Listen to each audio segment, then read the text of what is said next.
started on the share screen.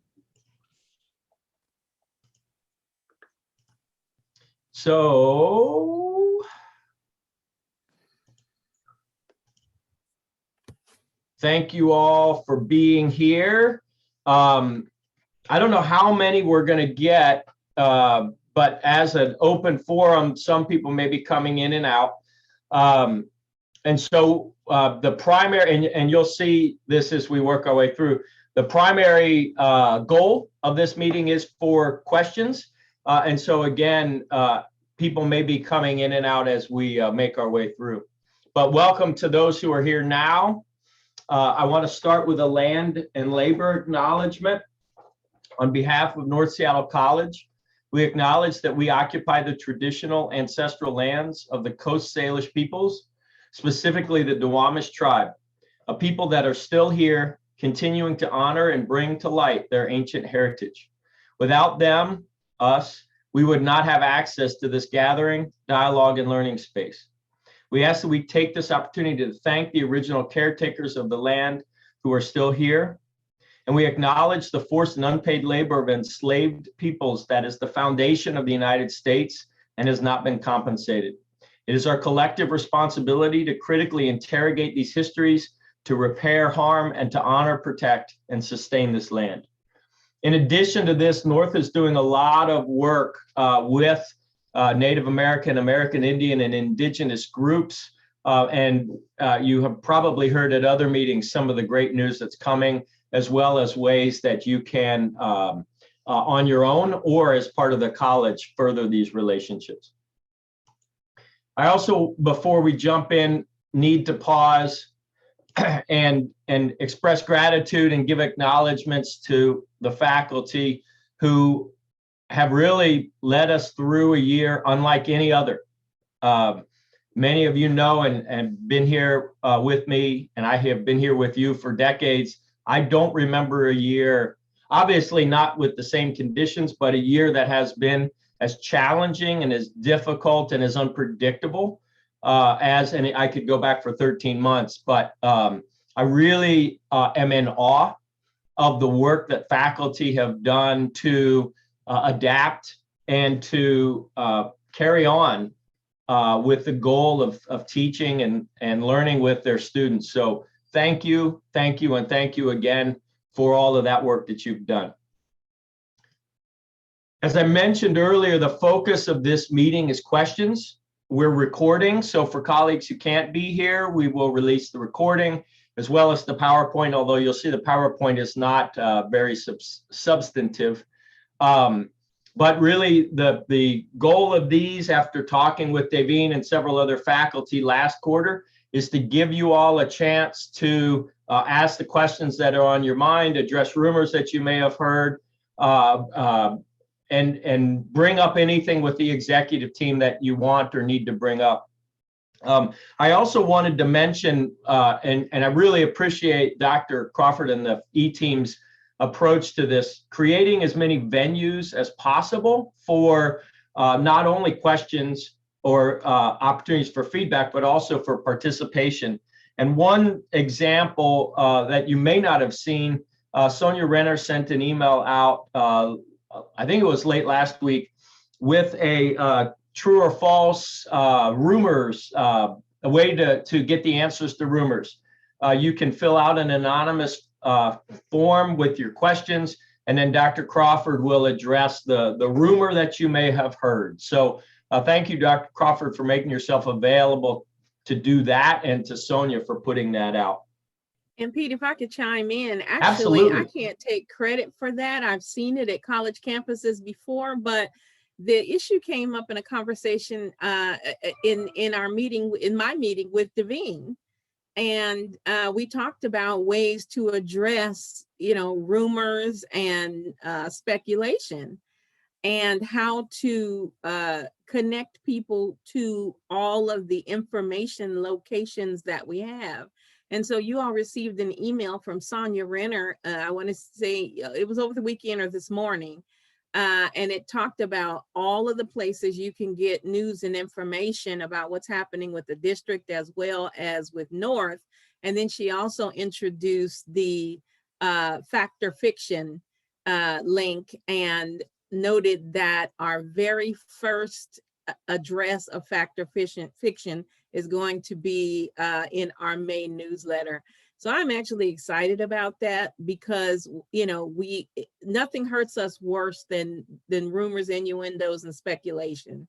And I want to make sure that individuals who may not be comfortable speaking up in forums have an opportunity to have what they've heard addressed, or if they find out something is true, to have a venue or a way, a mode to address any of their concerns. So I'm really excited.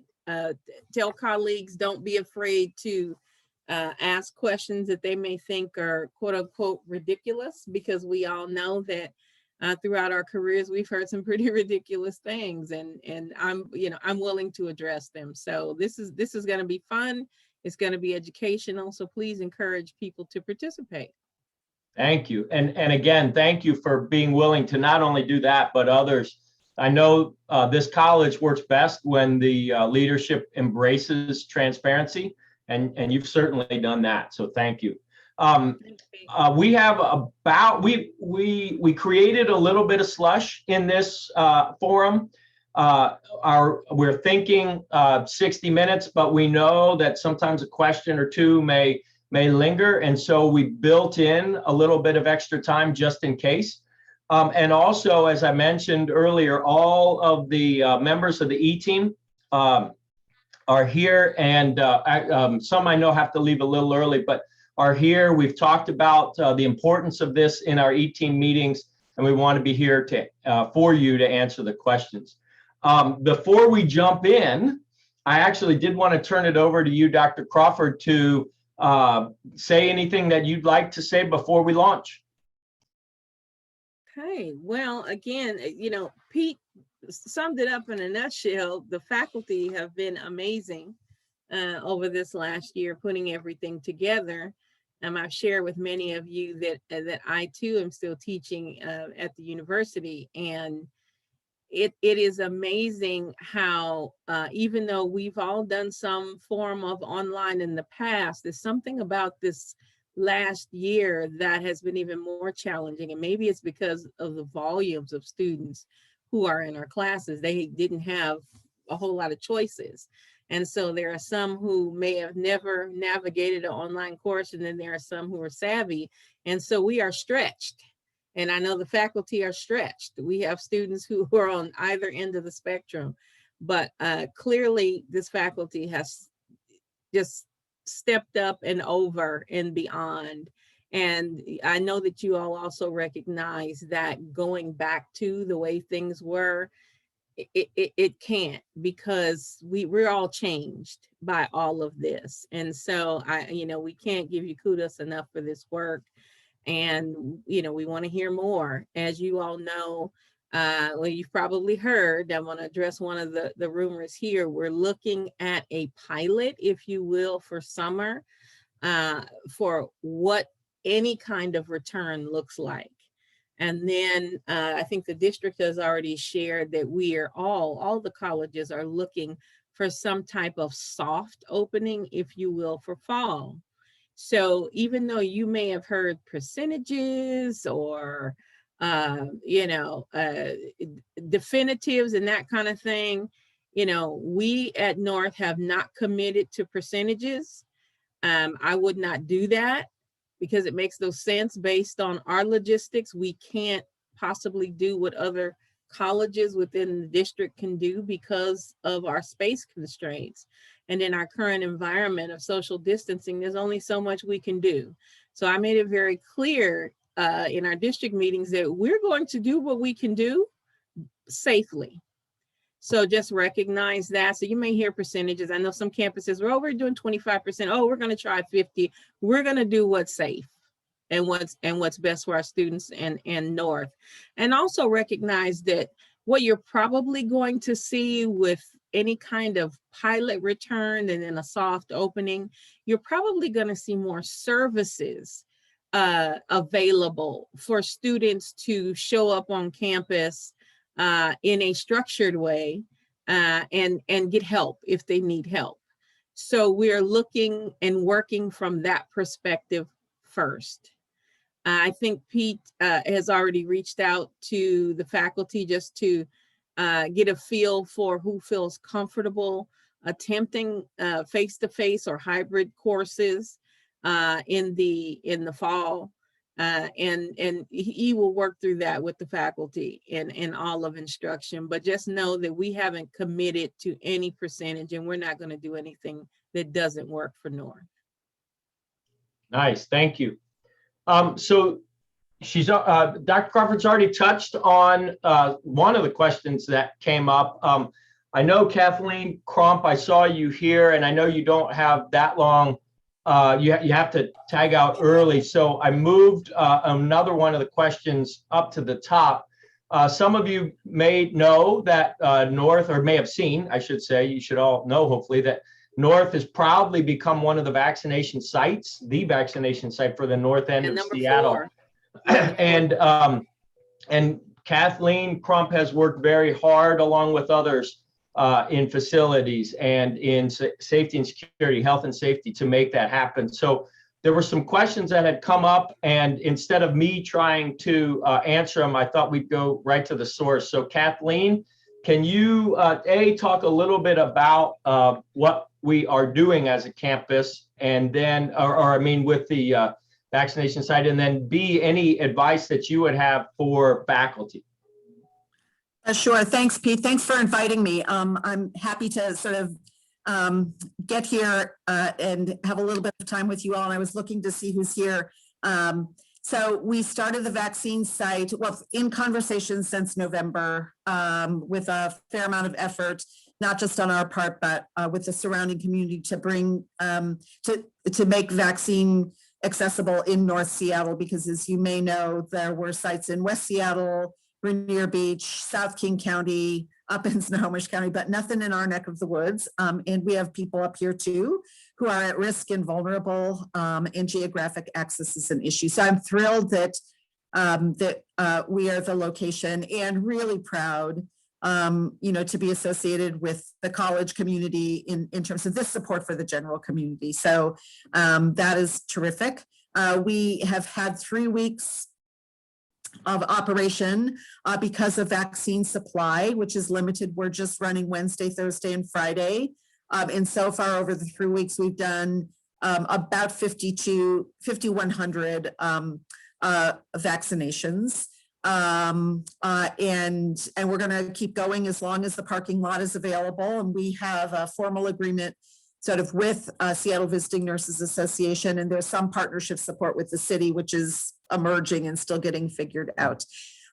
So one of the things that I want to do, I mean, prior to last week, there was this bright line where there were very clear, there was a limit to eligibility, but after the 15th last week, all adults are now eligible. And to put this in perspective, so on a community call that I was on last week, there were 275 adults in King County who were eligible at the beginning of last week, who had not yet been vaccinated. And then they were predicting that when the eligibility expanded on Thursday, I guess it was, that would add another 675,000 people, and vaccine supply. So all of a sudden you have 1 million, over 900,000 people who are eligible, but the vaccine supply hasn't really increased that much. So it's still tight for getting a vaccine. So there's this delicate balance of trying to sort of really go through the process of all appointments, but then acknowledging that around the edges, that there are some ways of being able to sort of really get people vaccines at the end of the day through extra doses. So I just want to, I'll just do a summation of what we have done and what I'm thinking about, and then take questions. So we have, in fact, happily been able to do some, excuse me, some first doses, first shots for the campus community, a number of people in the facilities department, a couple of people in security, some IT folks. And then I just want to sort of recap sort of this extraordinary event. It's not going to happen again. Last week, we had a day where, in fact, actually there were 25 doses at the end of the day, which was, all you have to do is sort of pierce a couple of extra vials, and then all of a sudden you've got too many extra doses and they're time limited. So I was working with the site to be able to actually get people to come. And I just want to say we got every dose taken. Thank you very much, this community. And so, but it's also really great for the college community to do that. So I'll just actually say we had faculty, IT staff, facilities, and then I want to do a big shout out to the Watch Tech class for the 16 of them who were on campus, literally running through campus to the vaccine site to get doses. So anyway, that's not likely to happen again. We're averaging maybe 4 to 5 extra doses at the end of any given day.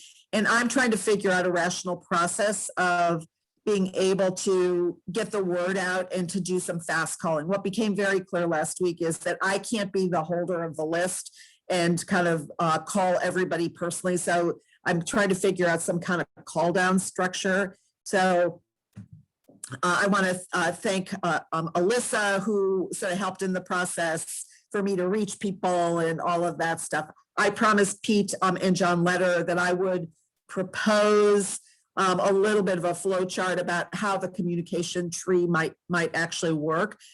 This week, we're not going to have to worry about it because this week is just Pfizer doses, the second doses, but it's Moderna from here on out. So we just need to have something in place for beginning of next week. So with that, I will be quiet and take questions. Yeah, so stay tuned to the faculty here. Stay tuned for an email either from Kathleen directly, myself, or John Lederer with updates, and then ways that you could get your name on a list or let it be known that you're interested. Before Kathleen has to take off, are there any questions for her about vaccination site or vaccinations, anything like that? Okay, thank you, Kathleen. I will see you Thursday if I don't see you before. Thanks for inviting me. I'm going to stay on for a minute, but Great. Get off. Thanks. Yep.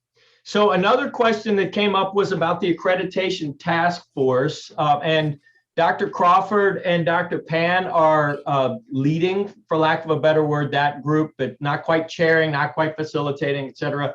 There has been a district-wide group pulled together. There are many faculty on that group, and unfortunately, I don't have the roster with me. We have met our first time, and then, excuse me, I'm part of a smaller group that is working. Actually, we have a meeting at 4:30 today to go through the proposals from the companies that submitted to the request for proposal to be facilitator of the process. And so we are working on that. And now I'm going to turn over to Dr. Crawford to talk bigger picture for that. Thanks, Pete. Yes, Jill, we did extend the deadline. I saw your note there, the timeline, and there are quite a few people who are happy about that. So I have the kind of unofficial, official timeline. So in spring quarter of 2021, the plan is to convene accreditation assessment task force, which we did, select the external consultants, which is what Pete mentioned, and then finalize the plan for data collection, working with that consultant, which includes stakeholders, the type of data to be collected, and the approaches to the data collection. So on this particular area, keep in mind that I know there were folks who were concerned about us hiring a consultant. And having been through something like this previously, take my word for it, you want help. And so you also want project managers. And so I've pressed upon the chancellor and others to make sure that the task force has these resources available so that this isn't such a heavy lift on the front end. Because if we decide to go this direction, and many of you have heard from me before, on the back end, the lift is going to be very heavy, and we need to make sure that we have the appropriate resources and that everything is well planned. So for fall quarter of 2021, The plan is to initiate data collection in late September, and most of the data collection will be completed in fall quarter. Now, keep in mind that that is probably data collection that can be done working with IR. Before any system takes something like this on, you need to know who you are, and you need to know who you are right now, not 5 years ago. And so much of the data collection will absolutely have to include the data from Seattle colleges and trends. So in winter quarter of 2022, additional data not made but will be collected during the winter quarter. And the goal is for all data collection to be completed in winter quarter. Now, again, keep in mind that data collection also includes focus groups, listening sessions, forums, etc. So it's not just IR data, it's also the forms. And that's why the extension was necessary, because we want to make sure that we're doing this work while the stakeholders are in play or present. We don't want, students to be on any kind of break. We don't want faculty to be, gone for the summer and that kind of thing. We want to make sure we're doing this while all the stakeholders can be addressed appropriately. And then for spring quarter 2022, there will be sorting, compiling data, and preparing the report to the Board of Trustees, which is what they asked for. If you recall, they just wanted a report outlining the pros and cons for single accreditation. And we plan to submit the assessment findings report to the Board of Trustees at the April board meeting. And for those of you who were at the meeting, that is a little bit of a switch, and I'll tell you why in just a minute.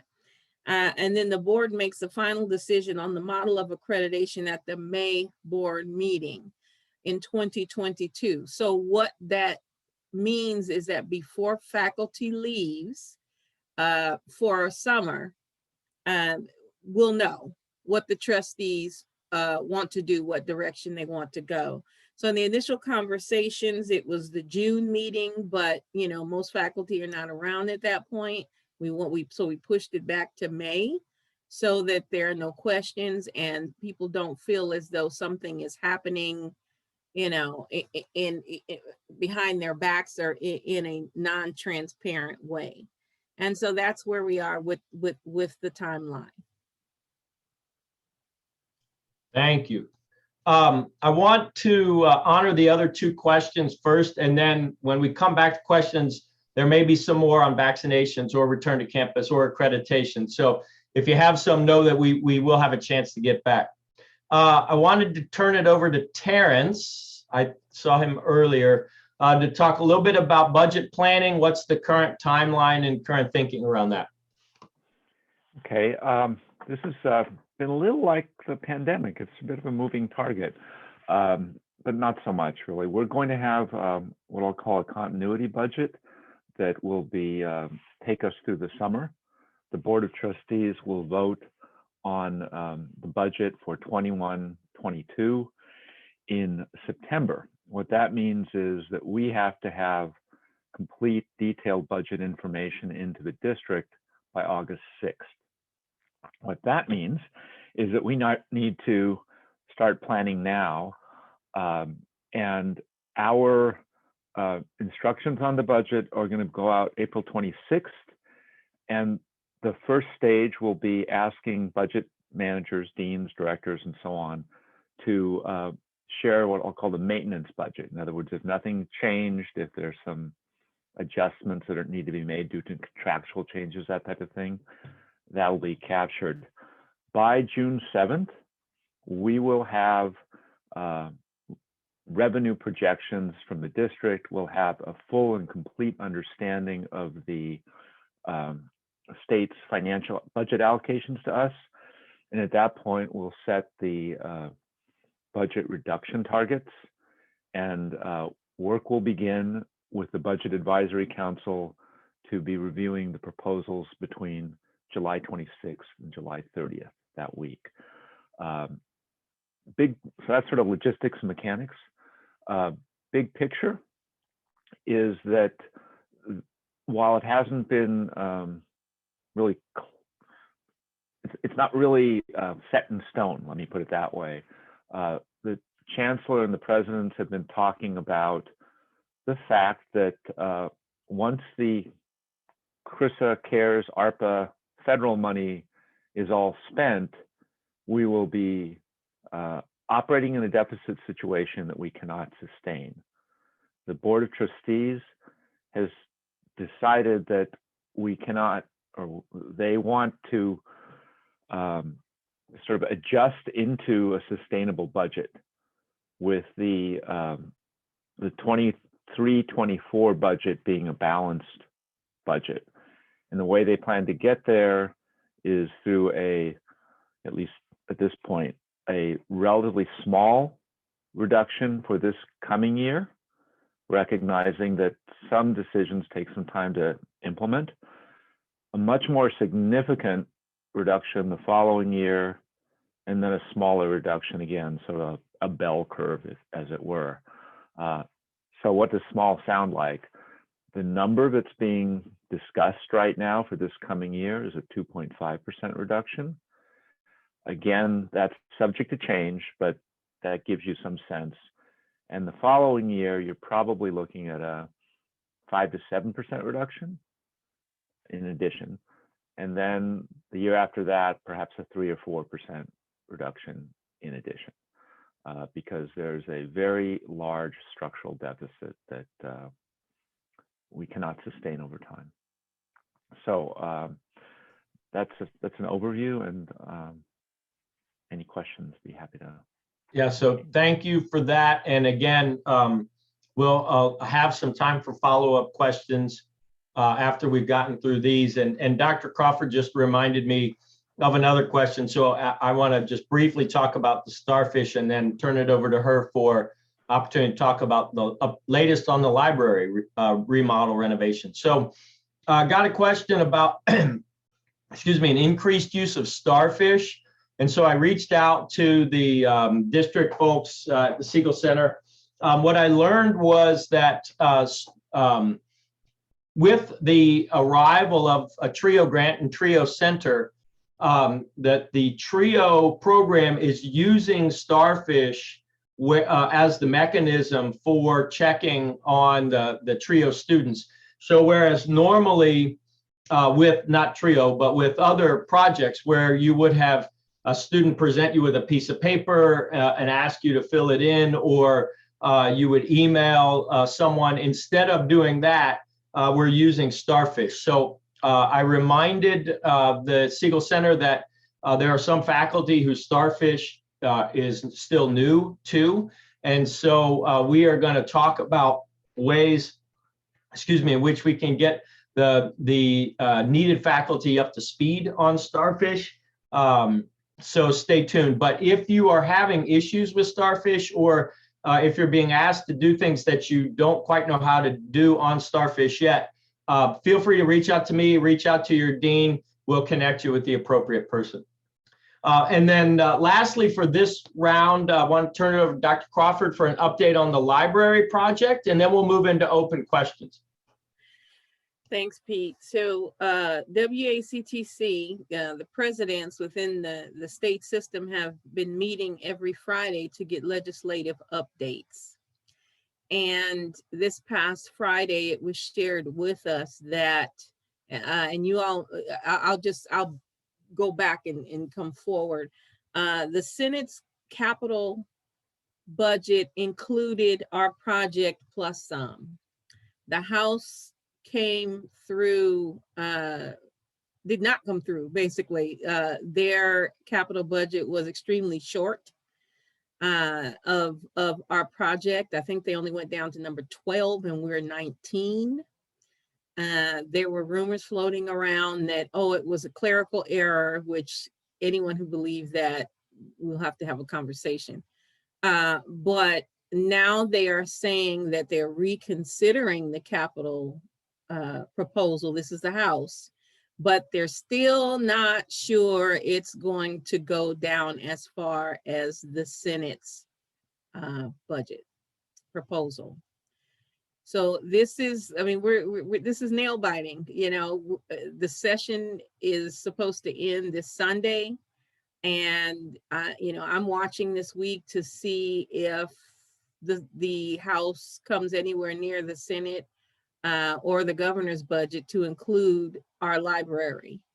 We have met with legislators. I testified twice on behalf of the project, and the House, after testimony, said it was very clear that they needed to reevaluate their capital proposed budget, but they still weren't sure it was going to meet the governor's numbers or the Senate's numbers.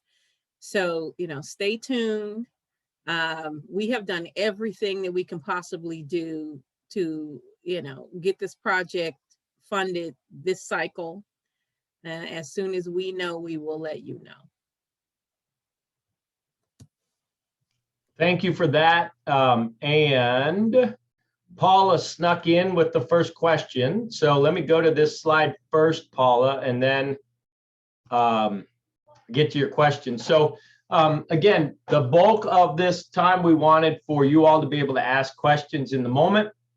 So please type your question or just type stack, the quote stack or something in the chat if you want to be recognized, and then we'll discuss them in the order that they appear, and we'll respond to as many as we can.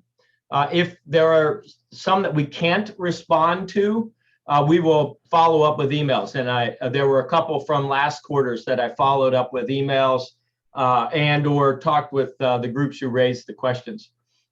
In order to keep the meeting as relevant as possible, if there are questions that really start drilling down and are only pertinent to a smaller group, then we can set up a separate opportunity to talk about that. So again, Paula, first, you had the first one. I don't know if you want to come on camera and ask it, or just have Terrence work off of the, or several of us work off of the question itself. I'm here. I can just Hey, reiterate. good to see you, Paula. Hi. Yeah, I think I'm just asking for a general understanding, and you might have said it at the beginning and I might have missed it, but what are the things that are sort of up for grabs for this budget reduction? And then were those numbers that you gave, Terrence, specific to North, like the 2% and the 5 to 7, or was it across the colleges? It was across all the colleges. It was an estimate from the district because one of the things that is, for want of a better word, come to light is that each district or each college has a different level of reserves they can draw down on to sustain the losses. We happen to have more reserves to draw down on than other colleges. And there's been discussion of how that came to be. And part of the reason for that is that there is a difference in the student bodies of each college, and the per student revenue at North is higher than that of a place like South. And that's because South has a lot of apprenticeship programs, which are part of our mission, but they only receive half the money from tuition. So structurally, South has just come to the unsustainable financial situation faster than we have. And that means there's some discussion at the district level between the presidents and the chancellor of how do we equitably manage the budget reductions. So the 2.5% is sort of an overall, hey, this is what we need to achieve as a district. It might not end up being even, as it were. Now, with regard to what general things are up for grabs, it's an interesting way of putting it. Anything and everything, frankly, because it's just the way it is. The goal, of course, is to preserve our core as best we can. everyone's definition of core is a little different, and that's why we have this inclusive budget process with the budget advisory committee, so they can take a look at what's being proposed, and if there are any concerns, which there always are, to try to make sure those are addressed as best possible and that the trade-offs are considered. So the process will ultimately determine what the changes are. I'm sorry to say this, but I just want to be factual. The budgets at the colleges, all the colleges, the vast majority, 80% plus of the costs are in staffing. And whether you say that's administrative staff like my position, or faculty positions like yours, or instructional positions, that's where the costs are. So I would be misleading if I were to say, oh, we're going to get that 2.5% out of travel. It's just not there. There's no other way at it. So hopefully that answers your question. And also keep in mind, I just want to add this, that program mix is something you're going to hear quite a bit about in the coming months, all the way up until 2024. North was fortunate in that international was really booming, and we had so many eggs in the international basket, but we also had balance in other places. And some of the other colleges, have been challenged in that way for various reasons.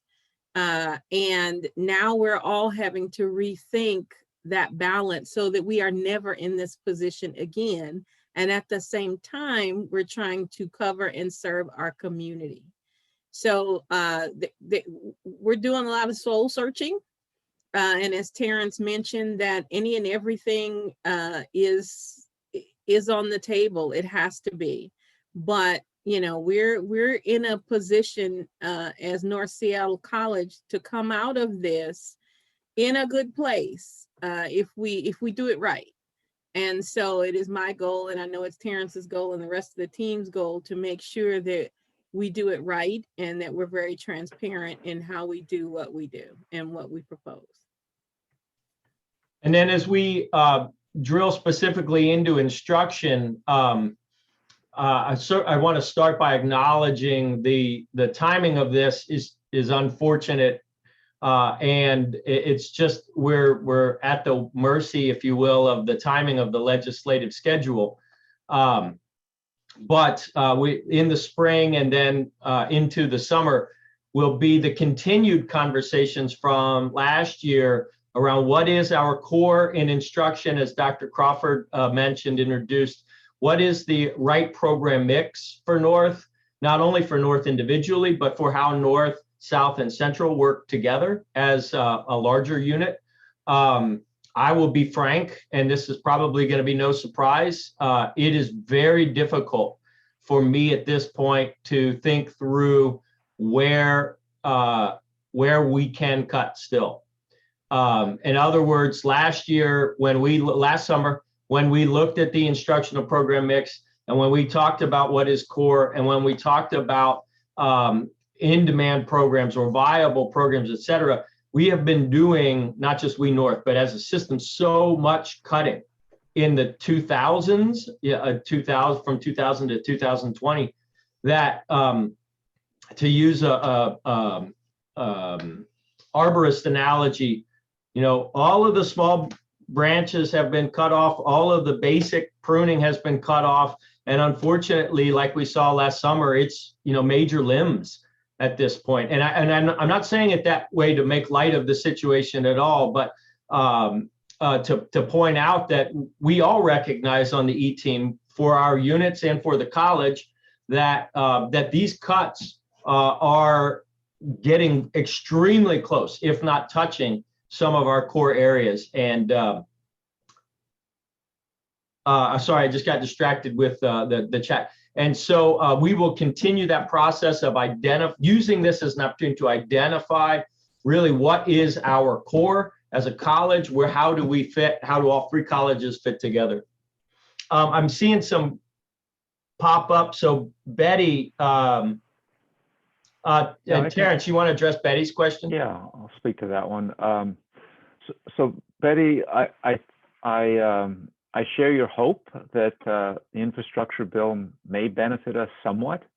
I think it's prudent for us to plan for a scenario where we don't get anything through that bill, but that we be prepared to accept it if it comes, because that bill will either pass before the September board decision or not. It's not going to, if it's not done by then, it probably won't get done.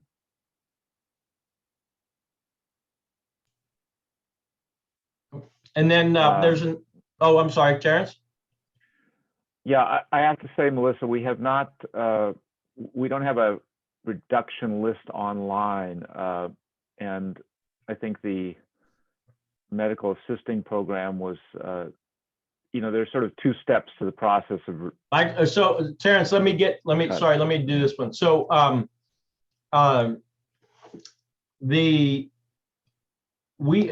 a general statement first. We have to honor a process that honors the individuals, be they faculty, staff, students of programs, as we are talking through possible cuts.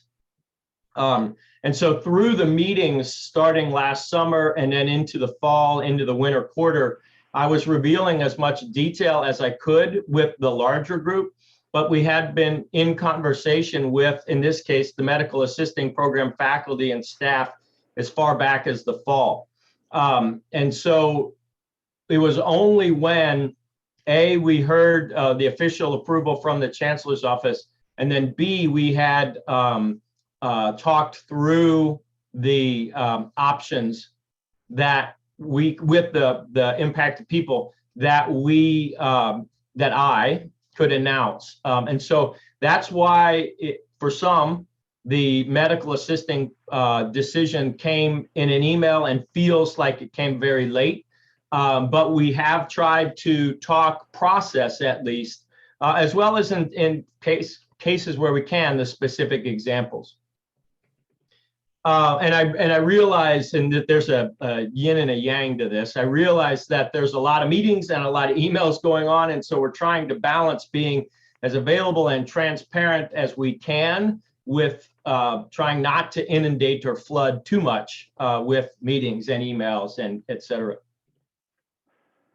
And I see Cristobal Stack. Yes, Pete, hi. Hey. Thanks. The thing I'm wondering is, since this is so much a district level sort of budget understanding, right?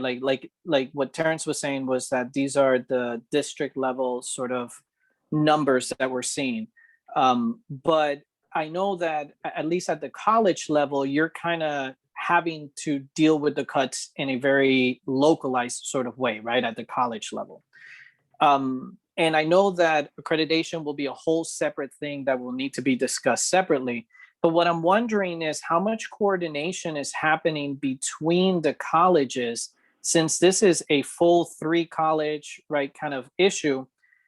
How is that coordination happening? Are we at a point where people are considering like, well, North will be the campus that will be more focused on these specific things and Central will be focused on those things. And I know that there's a desire to keep what is our core and define ourselves, but are we in the danger of defining ourselves through the cuts that we make? Yeah, you know what I mean? Yeah, I do. And I'll speak from instruction, but then I also know that that others could speak to not only their units, but more generally as well. We, starting last summer, we meaning Bradley, Lane, myself, and Sayumi Irie, Bradley at Central and Sayumi at South, we very intentionally started conversations about program mix, not just at the colleges, but also across the district. And so admittedly, some of the decisions that were made, were made in part because we had multiple programs across the district. And so whether we're talking, and I need to be, here's an example where I need to be careful because I can't speak for Central or South, but in the case of two programs that impacted us, as North was doing its core work, the early childhood and parent education were identified as major parts of the core of workforce instruction. I made that known to Bradley at Seattle Central and actually also to colleges in the region outside of the Seattle colleges, Shoreline as one example. And so it's a great example where the budget planning and bluntly the cutting process actually helped shine a light on the program, in this case, early childhood, that we are growing, parent ed, that we are growing. We're growing not only because we have a strong pathway from pre-college all the way through to the BAS degree, but we're also growing because within the Seattle district, we have always had a strong program in programs in early childhood and parent ed. Conversely, Seattle Central, especially recently, has taken much more of a health medical focus. And with the two medical assisting programs, one at North and one at Central, part of that decision was an opportunity for Seattle Central to build on its core for health med.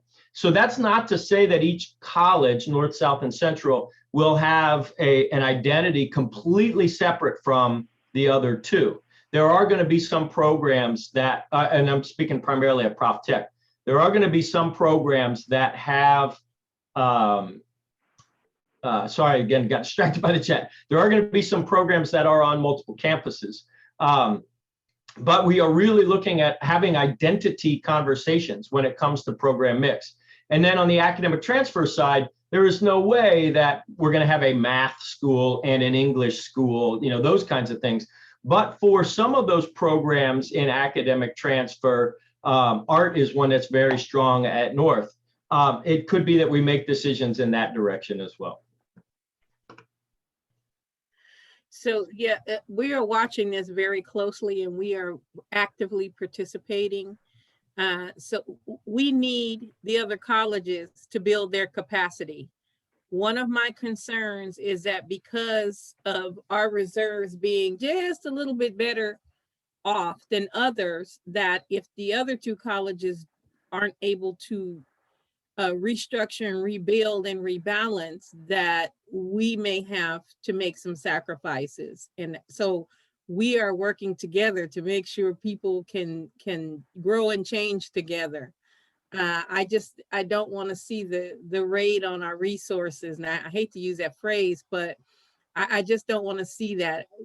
Each of the colleges has an opportunity to make a shift that will benefit the colleges in their community. We just have to jump in and get it done, egos aside and territory aside, and do what's best for the community so that we can rebound. Thank you. And Tracy Fertani, you're up next. Hi, thanks, Pete. So this is a question actually more towards Terrence and to Dr. Crawford. Just wanted to ask, I've been reporting to the Faculty Senate on a monthly basis that, yes, the CARES Act and now the American Recovery Act money that's targeted at helping faculty transition to online teaching has been approved and is basically filtering its way down to our level here. And just wondering, it's been a while since I've heard about anything about that. Is there progress in our being able to get, say, like microphones and computers and whatnot? Yeah, Tracy, you caught me. You called me out rightfully. We had put in a request to the district to kind of provide technology beyond what's already been provided to staff and faculty, and we're given the freedom to do so. And about 3 weeks ago now, the executive team gave the go-ahead, made it my responsibility to make it happen.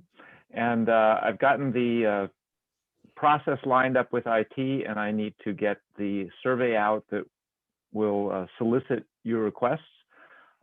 I need to get that out, and you put me on the spot, which is good because I should be able to get it out this week. Thank you. It's just And so let me good be that clear, we have folks, those resources. What that yeah. means is that there's a list of equipment that should make your work from home a little more comfortable. Wireless keyboards, mice, second monitor, that type of thing. If you just request it, you will get it. You will receive it for use at home. And also, if you give us some information about your current computing situation, we will take requests for like laptops, and there's a sort of a financial limit on it, but we'll provide them to the people who are most in need, so to speak, based on your current situation. So that's sort of the big picture. Thank you. Thank you for that. And Joe, I see a question from you about international students International. with an answer from Tony below Trish's. So Tony, you're reporting the numbers there, but to the second question, or anyone, any efforts being undertaken to restore international student populations? Yeah, I'll address a part of that. That's a really great question. And yes, Joseph, we are working tirelessly to impart upon the government basically to expedite processes that will allow international students to resume becoming eligible to come here and study. All the presidents and the system office fired off a series of letters last week and the week before, encouraging them to skip the line on some things and get these students back, excuse me, into eligibility. But, you know, we're still dealing with COVID in some places, COVID surges. And it's just a political hot button. But to answer your question, we are absolutely working very hard to restore the international student population, but also recognize that we can never again put too many eggs in that basket. We have to have balance. Also recognize that, you know, IP is changing. IEP is changing. That process is changing. So what we knew of that part before is going to change. I've heard that there are many students, or there's companies who are offering students the opportunity to do that kind of work online. So in essence, why should they show up here to do that work? So that's one of those things that we're going to have to be nimble with and figure out how we can regain our student population without being so dependent on that component. So again, just one of those things that is changing because of COVID. People have adapted and they're finding that it works and they're moving forward. We just have to stay in the know and adapt accordingly so that we can regain our international student population. But we knew we'd be down this much. It's political and it's gonna take time. So unfortunately, I need to go because I'm leading this meeting where we're evaluating proposals. But Dr. Crawford and the E-team can stay for a little bit into that slush time. And again, if there are questions that don't get answered, I will circle back to Tony Stankovich and get those questions and get answers out to you. Thank you all for being here. Sorry that I need to go. This was the only time that we had to do this evaluation small group meeting. And so I will take off for that and turn it over to capable hands. Yeah, we'll just keep going down the list. I think we'll be okay, Pete. Thank you. Yeah, thank you. No worries. We'll throw you under the bus once you're out of the room. Yeah, there you go. He left, so there we go. Joseph, hopefully that answers your question. Trish, you have a great question / comment about CTC Link. It's my understanding that Kurt Buttleman has met with some folks who have been very vocal about CTC Link and why now. And they're beginning to better understand why we had to go ahead with the CTC Link project. Some of you may know that this system has been talking about this apparently for years, like 7 years or something. And you know, we were in a specific order, if you will, to implement. Unfortunately, our turn came up during a pandemic. So if we were to say, oh no, we're in a pandemic, we have to wait, then we would be thrown to the back of the line and be the last to go. So we recognize as this has been a strain on everyone. And you know, the teams are working diligently to make sure that the students aren't feeling the impact, and faculty and staff as well. And we very much appreciate your patience. But this was not something that, you know, the go or no go would have been too critical. If we said, nope, we're in a pandemic, can't do it, it would have just been too critical for us not to go ahead with what had been planned many years prior. So, you know, as issues arise, please share them with your faculty representatives. They are absolutely sharing those issues with us, and we're working to just, you know, pull through. Having been through one of these transitions before, I can tell you it may not feel like it, but we did pretty good. We did really good. And so kudos to the teams and the leads who have been working on CTC Link. People got paid, which was great. You know, students are now able to register, pay their bills, and navigate a little better. It's a process, it really is, but we didn't do so bad. We did okay. Yeah, that may seem hard to believe, but it's true relative to other institutions. If you were to talk to a Spokane or Tacoma, we've done surprisingly well. Yes, which absolutely. is not to say that it has not been extremely painful and disruptive and in many ways unnecessary, but relatively speaking, we come off okay. And Cristobal, you had a question about a follow-up question to what I said when I stated capacity. Is it mainly money reserve capacity? I'm talking about capacity across the board, getting enrollment up, and which eventually leads to additional revenue, which leads to hopefully additional reserves. So when you hear me say capacity, I'm talking across the board. Rebuilding in all of our areas, but that again will look different than it did before because we're being nimble and responsive. Yeah. So Joseph, I'll answer your question about affordable housing. So the units will be for rent. They will not be for sale. They won't be condos for sale. And parking for the residents is planned to be included underneath the housing. Now, that said, it is partially located where it is. I mean, this is part of the attractive part about it, because we are right across from light rail. So the residents, a lot of them, we are hoping will make use of public transit. And I think the last time we spoke to this group, the last time we had a faculty forum, we were in a different phase of planning. And we are just jumping those hurdles. And Terrence has been working with Bellwater and Chief Seattle to whittle down on all of the issues surrounding a project such as this. We did get approval from SBCTC to move forward, which was a major hurdle. Terrence and I met with them and described the project and basically erased any previous proposals from their memory, and that was a tough one. But we squeaked it out, and they're like, "Okay, we're good with what you are working toward." And so now we are, as a college, and working with Bellwether and Chief Seattle to get it right.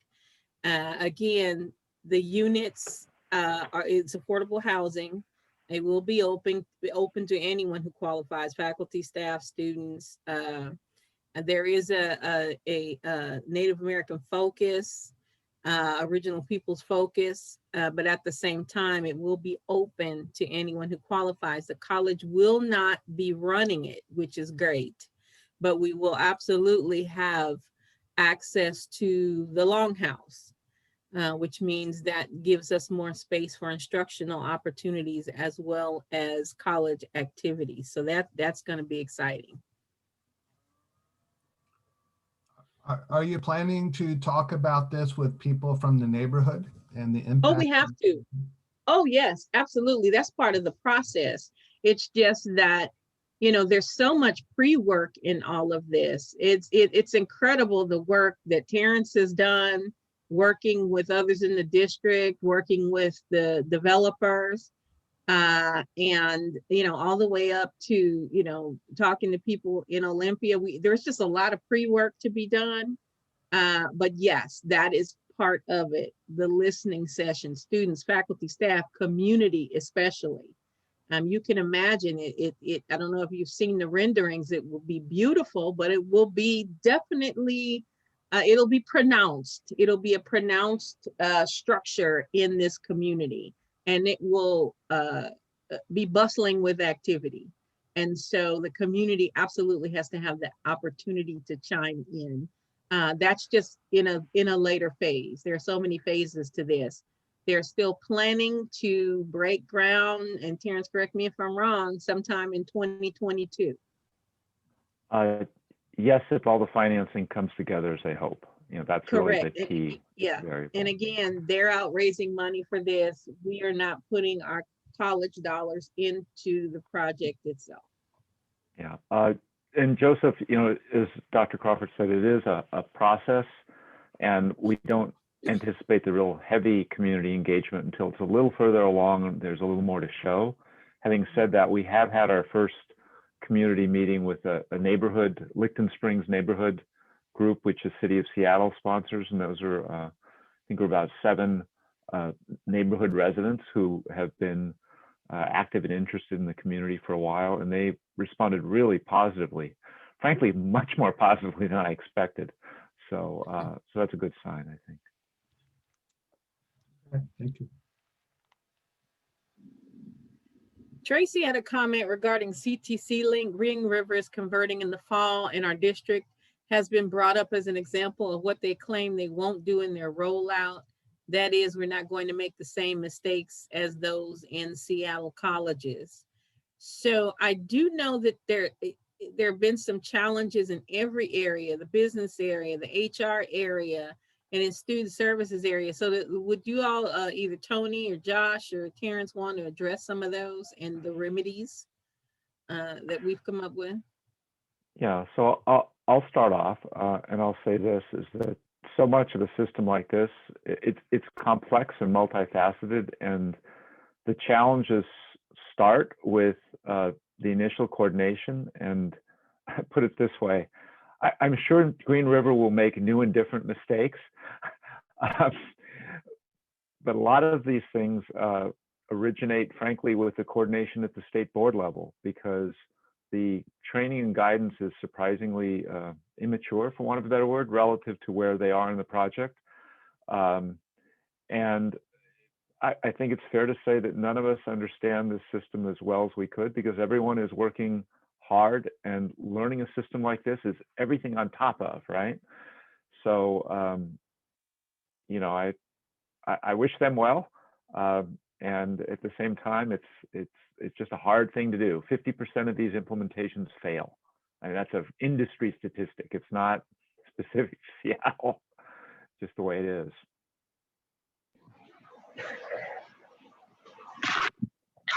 I'll go ahead and piggyback on that. My initial response is, geez, that's a little bit harsh, because when Green River navigates, they're going to recognize, as Terrence said, the absolute complexity of migrating from a system that many of us have worked in for over 2 decades.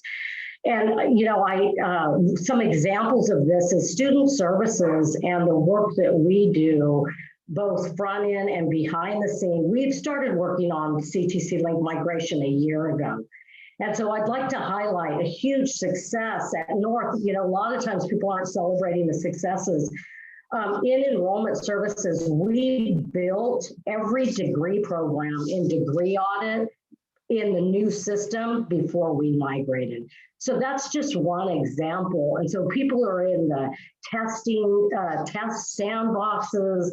We had to clean up data for a year prior or even longer, which is very similar to what Terrence and administrative shop does. That's not the sentiment that I've heard at all at my commission, the VP's commission.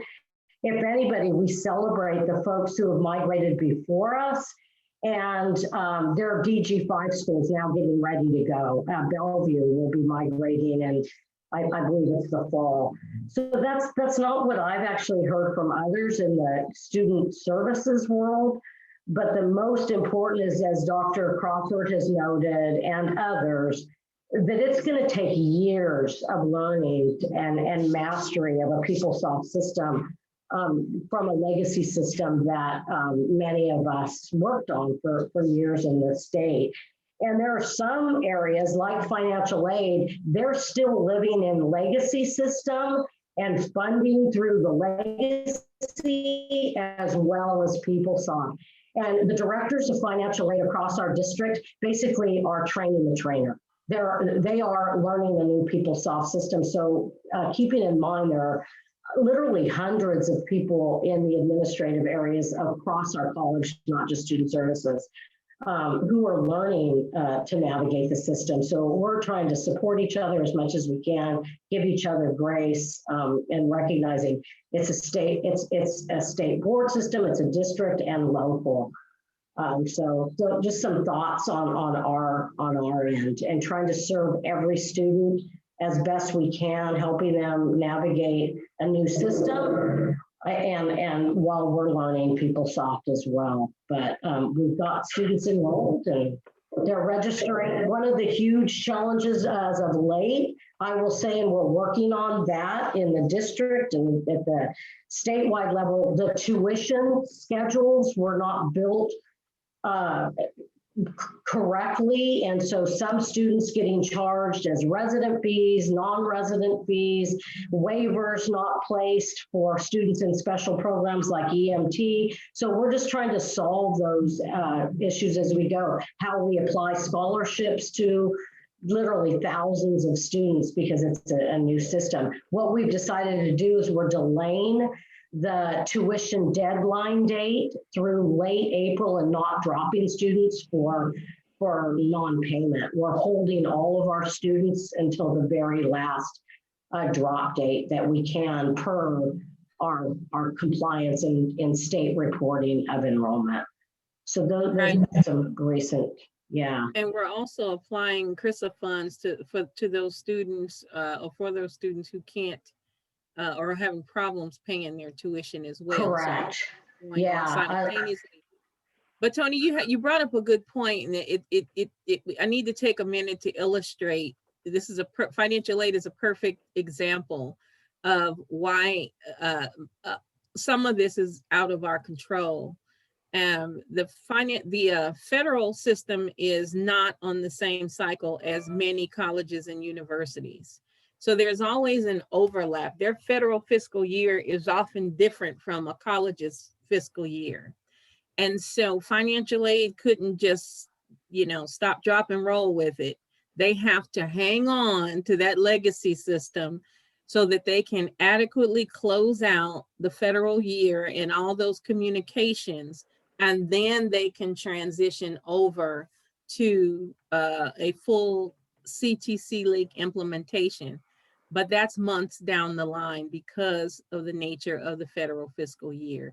So it's little things like that happen that, we make some mistakes, but at the same time, there's so much of this that is beyond our control because of things like financial aid in the federal fiscal year. And the feds they don't care about us going to a new system. They're going to keep their federal fiscal year where it is. So that's just an example of why we have some of these lingering issues.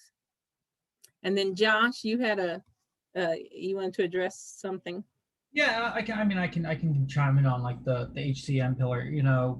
Part of the challenge has been we're changing how we've done business for a system that frankly is about as old as I am. I'll show my cards on that, right?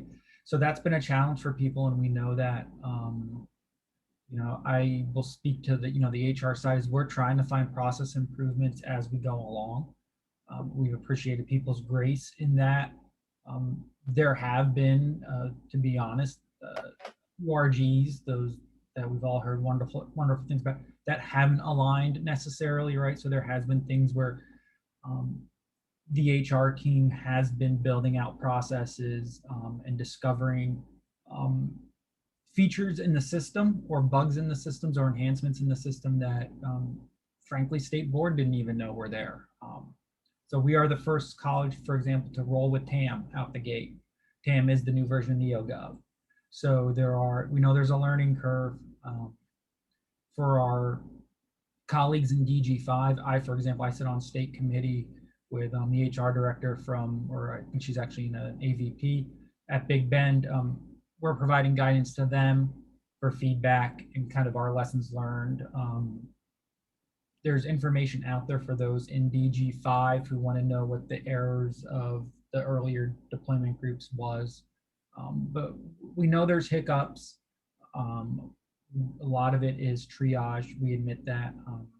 As Dr. Crawford said, we know there was a couple hiccups with paychecks, but thankfully we were able to rectify them. We know there's been hiccups with data coming over. Some of that being just the nature of a shared system, right? Which generally it's rolling through, and I'm not going to say it's been pretty. I'm not going to say it's been easy. Talking to people in earlier deployment groups, it could have been a lot worse, but I think we all can admit it also could have been a lot better. Josh, those issues are being brought to the appropriate people's attention. Go ahead, Dr. Crawford. No, I'm sorry, because I have a delay going on here. So if I cut you off, I apologize. Crystal had a question about a security issue in CTC Link. My suggestion on that is it's probably twofold. And Crystal, I'm not familiar with that issue because I'm not in the student side of it. I do know that there are issues with respect to security in the sense of you're at one college, it's one record for all the colleges, right? So that's an issue. One of the state committees I'm on, we're dealing with preferred names, chosen names versus legal names, where somebody may be using a chosen name in one setting, but not in another setting, right? But if my recommendation on that, that's something, go ahead. No, I was just going to say that the security issue that I'm saying is that if you go into student services in that tab, as a faculty, I can actually see the home address of any student in the system and their home email, any student in the system. And I mean any student in CDC Link. I can put in, so I put in my last name because I didn't feel comfortable using any other last name. And there were people in Spokane popping up. There were people all over the state popping up. And that's the security issue that I'm talking about. Like that one, that's a big deal, right? And I would feel that brings on a lot of liability to any of the colleges in the system. So if it's at the state board, which I would presume it would have to be if every single college within the system has that capability, like as a faculty, I mean, I don't need to see home addresses of my own students, let alone students in any other place. So that's just something that I'm thinking like that needs to be addressed at the state level and it should be done quickly. So Cristobal, what I can do is, and I realize this is a student services thing, sort of kind of, so Tony, I apologize, veering me out of my lane of the highway, but I'm still staying on my side of the highway. I'll get you connected with Daniel. That's something that he'll have to submit a security ticket for. Because that's an enhancement issue and I'm gonna veer out of my lane, and there may be reasons, but there's a security piece. Karen, we could talk about that later. Cristobal, thank you for your comment. I just want to let folks know that Pete and I sit on the district steering committee, CTC Lincoln, so a lot of updates come to us regularly. But Cristobal, what I'm thinking is that that might be a feature, I don't know for sure, of PeopleSoft, because if you all had access to the old SMS, as faculty, you would have access to what's considered directory information. And so that may not be a glitch. I thought you could read employees' addresses, but you're saying student addresses. Yeah, I think that may be a feature, but I would be happy to bring that to the attention of our steering committee. So if everybody here if you use the old student management system, you would be able to go to the student directory screen, most likely, right? To see, and you could see where a student lives. So I'll take that to the next steering committee meeting. This may be a it may be a glitch, or they may be looking at it as a directory information issue, which unless the student opts out. Exactly. I bet you that's what they're doing, but we'll find out and get a response back. I'm pretty sure that's what it is, but I'm also pretty sure many students haven't opted out of the directory information being shared. Yeah. And they should have. Yeah, go ahead, Cristobal. I was just going to say they need to have a clear understanding of what that then means, right? Correct. I'm thinking of, so many students that may have a lot of issues, ex-partners or whatever. Somebody who teaches a course at any of the colleges should not have access to being able to get the mailing address of somebody they may have dated in the past, for instance. Right. Yeah, so that's something to keep in mind. We need to inform students about what saying, okay, yeah, share my directory information, what that means. Absolutely. Thank you. Yeah, so I'll take that, Cristobal. And what it's also informing is FERPA training is a necessity. Now, if we learn that there's this much access, or just a regular training that we can put in place for all employees at our colleges. So there are two, we're at 10 minutes until the end, and there are two, there's a stack. I just learned what stack means. Thank you. And Paul had comments that he wanted to make, and then Jim, you had comments that you wanted to make. And if we do this right, those could be our closing comments. If that's all right with everyone.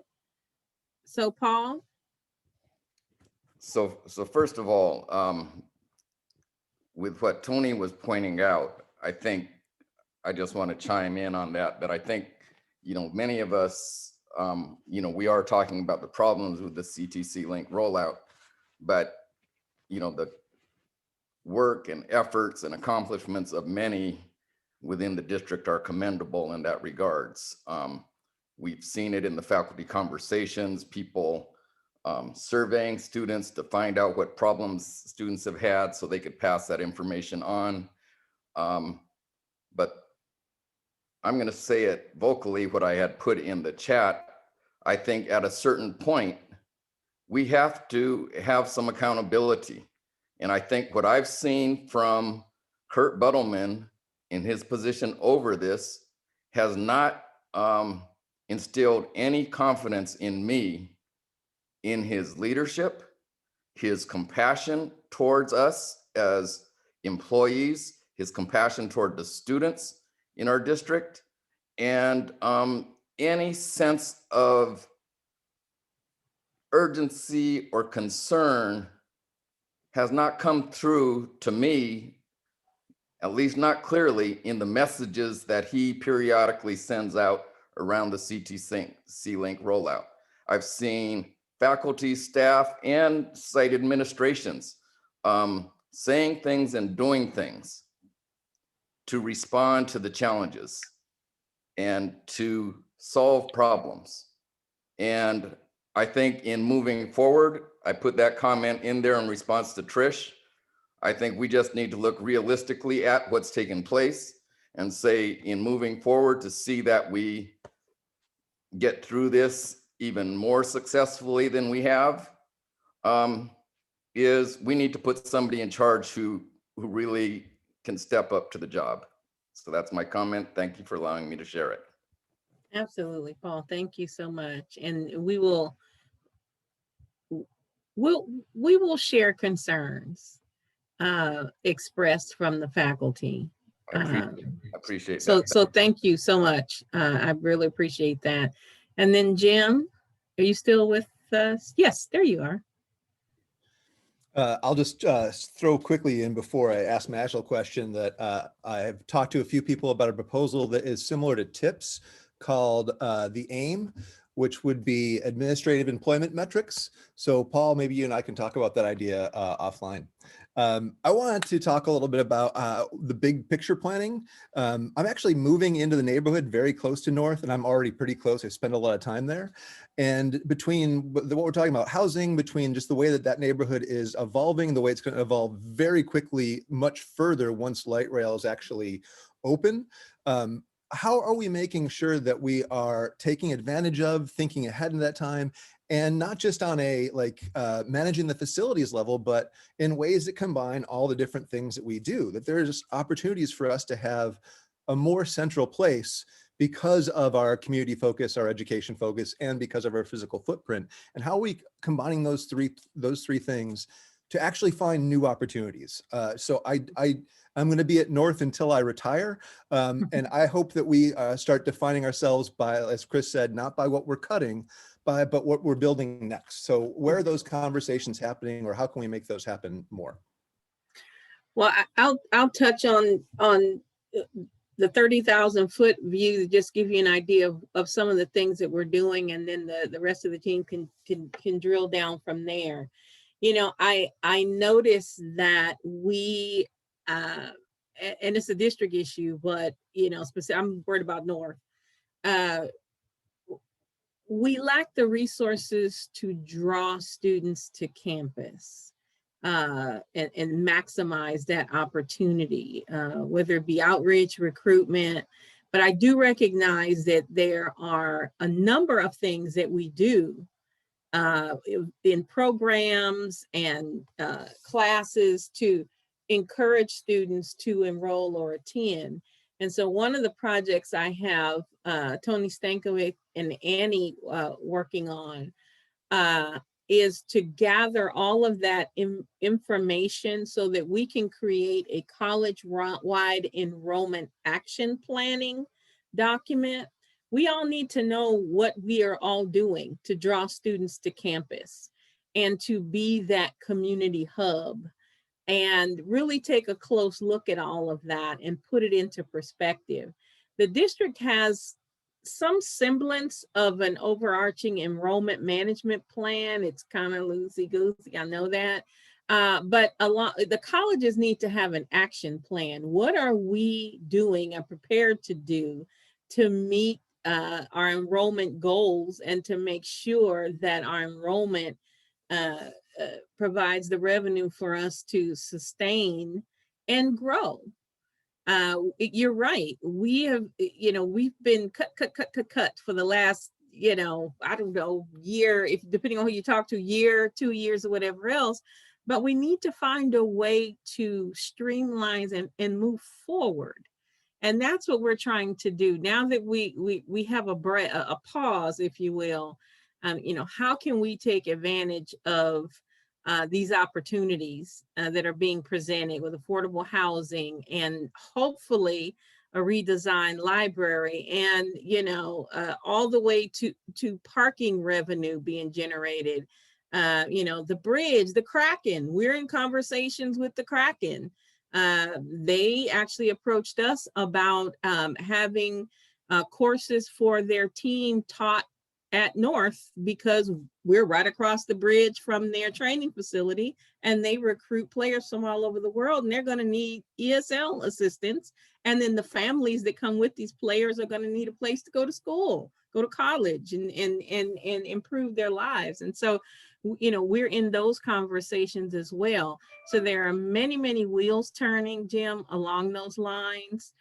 because we can't just sit and wait to be told what to do. We have to take action. And I think we, because of our location, are in a better position to do so. But at the same time, we have got to stabilize our budget so that we can grow.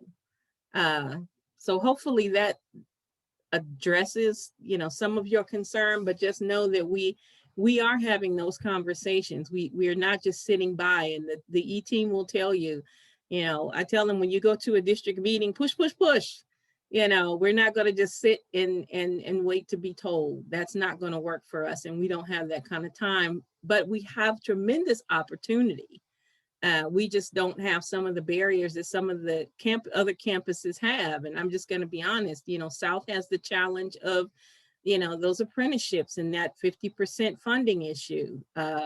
Central has, the issues of being downtown, and after everything that has happened in the last year and a half, there are just some folks who may steer clear of that area for, and there are other reasons folks may not want to go downtown to classes. And so North has a unique opportunity.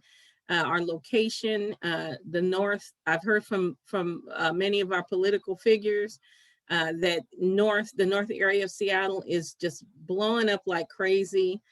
We've heard that the NHL are planning to relocate some of their offices to the Kraken training facility.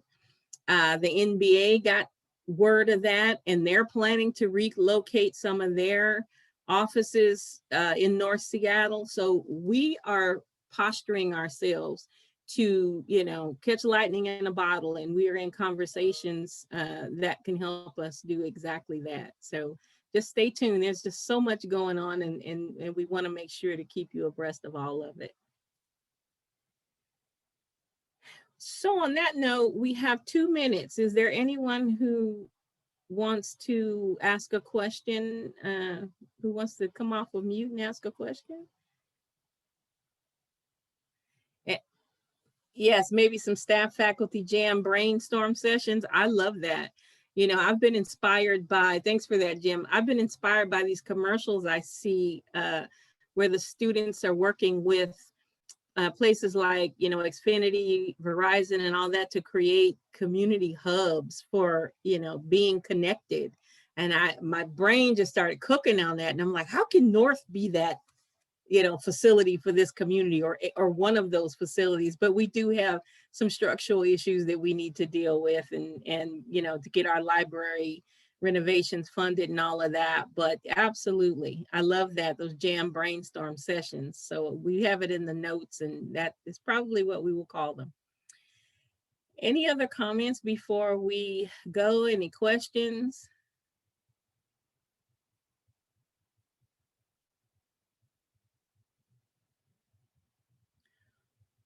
Well, thank you all so much for all that you do for our students and for North. I have every confidence that we'll pull out of this. And we have a unique opportunity to do so, but we can only do it together. So with that, I guess I'll end this faculty forum. Thank you all so much for showing up.